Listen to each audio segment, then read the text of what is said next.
Ang gagamitin natin ngayon itong multi-press natin ang milk tea printing kasi mas madalas na mag-print tayo dun sa single press. Multi-press ito, pwede pa rin sa mga water container at kung ano-ano pa. Okay, ito yung cup nya. Dito kakapit yung cup, ano? Ito. Hindi pa ito nakaset. Pag ganito, yung frame natin nandito, ito yung magagamit, yung nandito sa malapit sa clamp. So itong cup natin dapat mag-umpisa dito.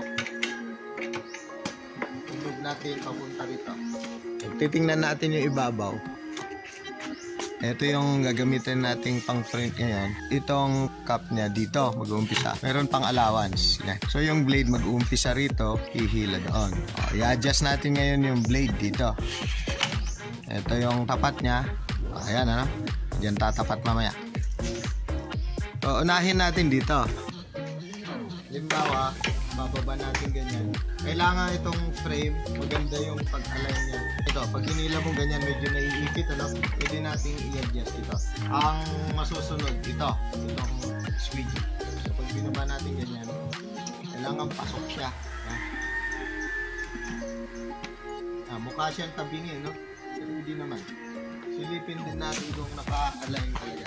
Parallel na ganyan. So, yan. Tingin natin. Yes na. Pero sa pag-a-align ko, ano, hindi natin siguradong makuha agad. May time na makuha natin sa take 1, pero mas madalas, ano, may take 2. Pag binaba natin at hinila, pasok siya. Okay. So, naka-align na yon. Tingnan nyo itong ipihit ko ngayon. Pag ginan mo, re-release niya, tataas yan ganyan. Kaya pwede natin alisin ito. Okay? Ayan. Tapos saka natin itatapat ito. Pero, bago yan, dapat pala hindi ko na unang inalis yan. Dito, titingnan nyo rito, luluwagan ko rito. Para i-forward ko doon. Kuha kayo ng isang cup na kagaya nitong molde. Shoot natin yan. Tapos i-forward natin to. At may tamang pagtatapatan tayo dyan. Try natin. Pitang ganyan. Tapos ito, titingnan natin ngayon yung sa ilalim. Dun. Okay, makikita natin nakayuko ito. Kailangan ng plaster niyan, naka-level dito. Yan. So, pag naka-level ng ganyan, pwede na natin higpitan dito. Ayun. Kita. Pag tinayos natin ganyan, binaba natin, magka-level sila. Or di kaya dagdagan lang ng konting-konting ano, para may tension dito. O kung hindi, lagyan ng singit dito. Lagyan ng ipit, parang barya. Di barya? Halimbawa dito, lagyan natin para hindi yuyuko. Higpitan ng maigi rito para secured yung movement nya. Yan, matibay na. Ang purpose po nyan, makikita nyo yung design, ano, nandito na siya sa gitna. Pero kung gusto nating mas malapit pa itong print nya dito, i-forward pa natin ng konti dito. Ito po kasi, itong frame natin, iiwasan niya yan. Kailangan hindi tumuntong itong bibig nitong cup. Ito yung bibig na sinasabi ko, ha. Kailangan hindi tumuntong dito sa level. Papasok siya dito sa paloob niya. Ito. Pag nakatukod doon, hindi lalapat doon, no. Yun yung magiging problema. So, kailangan itong frame natin na design para doon sa bagay na yun. So, ganyan, ready to print na tayo niyan. Magdadub na lang ako ng audio, no? Kasi yung video natin kanina, hindi sumama yung audio, hindi nag-record. So, ayan po, pinupunasan natin ng reducer yung surface para ma-condition.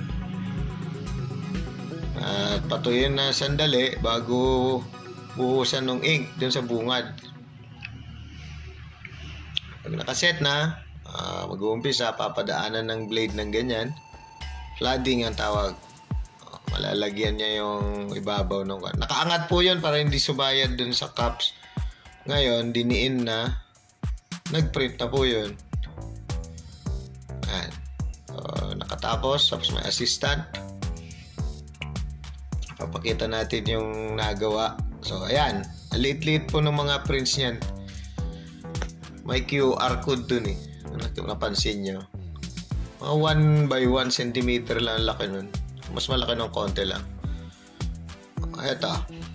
Okay, so lumabas lahat yung prints. Maganda yung pagkagawa nung screen. Ang mali pala rito, maliban siya blemish niyang yung baso. Sa baso yan eh. Nahawakan kasi sumablay na kanina bago inayos yung calibration. Yung ink, pansinin nyo, parang yan, umubula. Hindi na halo ng maigi yan. Tapos medyo may kalumaan na yung ink na pinagtetesting namin. So, yun SO, tingnan nyo. May, parang bumubula. So, ganun po yung mga sitwasyon. Kung sakali man na may ma-encounter kayo na ganun, magandang malaman nyo mula rin sa amin, ayan. So, yung sitwasyon yan. Bago namin ibigay yung mga machine na ginagawa namin dun sa nag-order, maganda ring may upload namin, ma-test yung mga prints na pinapagawa nila. Ito, inuulit pa namin. 2 beses kami nag-calibrate kanina. Gusto na sana namin tuloy-tuloy kasi may 3 lang yata yung blanco na aming cups. So, yun. In-adjust pa namin yung alignment niya kanina. So, ayan. Kikita natin. Nakatapos din. Pag mag-print na, tuloy-tuloy na po yan. Nagets na yung hand-eye coordination natin. So, ganun po ka-effective yung manual na screen printing natin. LSD.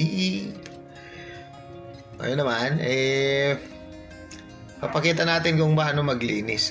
Marami tayong video rin kung paano nililinis yung mga after na matapos mag-print. Fast forward na lang po namin ito. Kasi paulit-ulit din sa mga ibang video namin. At least na makita yung paraan.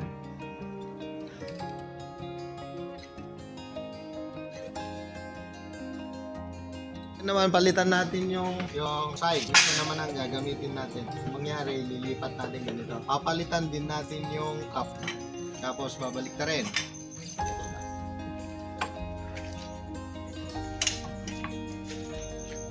Balik natin to. Tapos titingnan kung nakatapat ng ganyan. Pag naitama na po yung blade natin, tapos parallel siya dun. Itan na po natin. Tapos dito naman nilagay itong manibela. Okay. Pag may kabit na ganyan, papalitan natin ngayon yung top molds. Ibang size naman. So, alisin muna natin to. Papalitan ko natin to. Dito lang ang luwagan. Yan, pag naalis po yan, pwedeng palitan ito. Ang kagandahan po nitong gawa natin, dito nagpapalit. Okay, testing natin kung may wobble siya. Yan, tingin ko tolerable na yan. Balik po natin ito. Lalagyan natin ngayon ito. I-check natin kung tatapat yung print. Tingnan natin. Ayan, yung print niya, masyadong malayo dito sa bibig. So, i-adjust natin yan. Pag i-adjust natin yan, itong buong ito magfo-forward papunta rito. Luluwagan dito sa ilalim. Taas muna ito ng konti.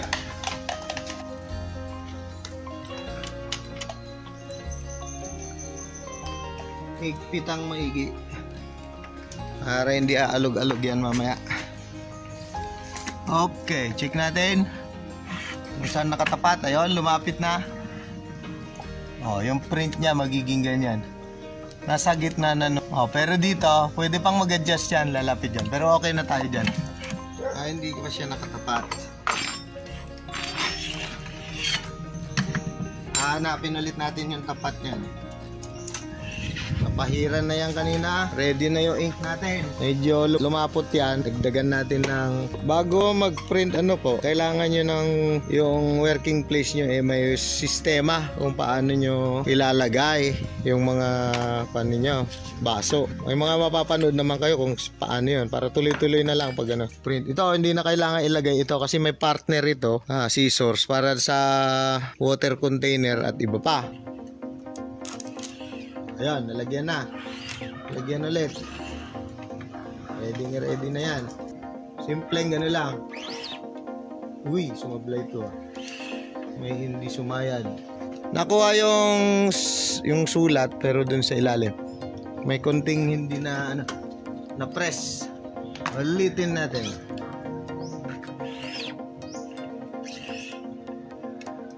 Okay. Yon. Yan, gets na. Andun na yung barista niya. Teka. Oh, ayan, kaya na.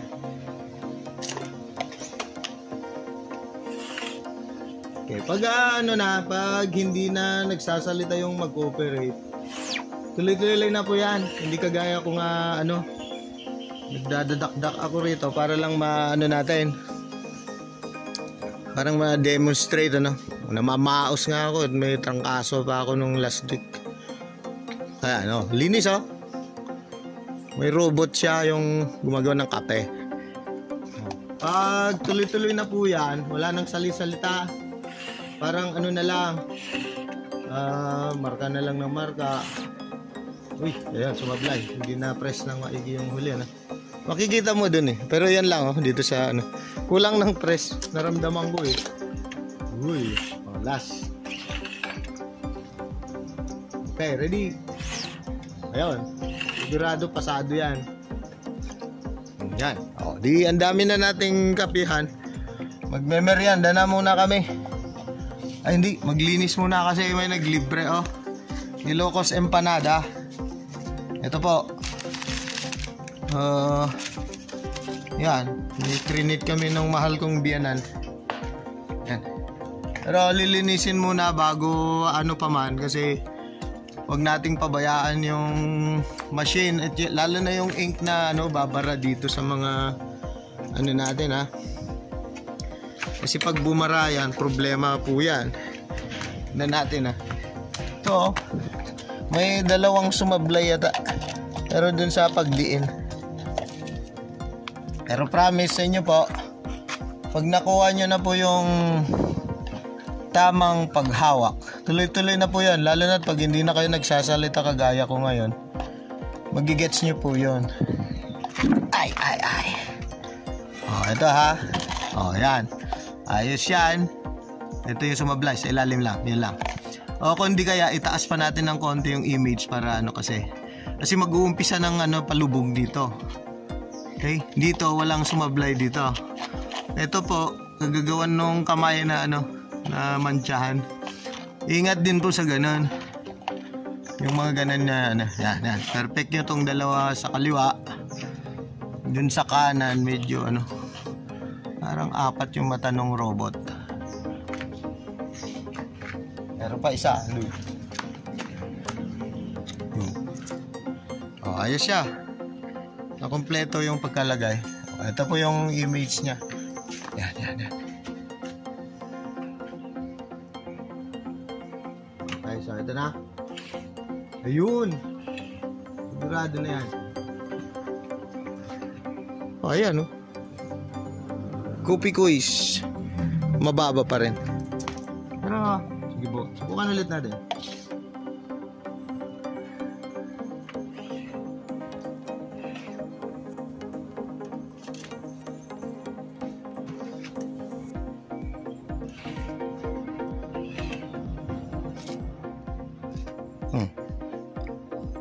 Ayos. Saba.